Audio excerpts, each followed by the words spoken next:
الخط الوهمي.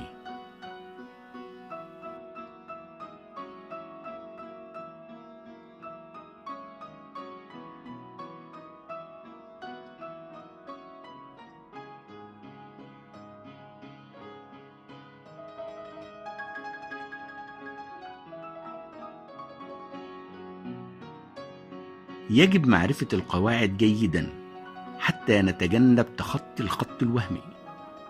فكسر قاعدة الخط الوهمي لها قواعد سنتعرف عليها عند دراسة كورس الإخراج السينمائي.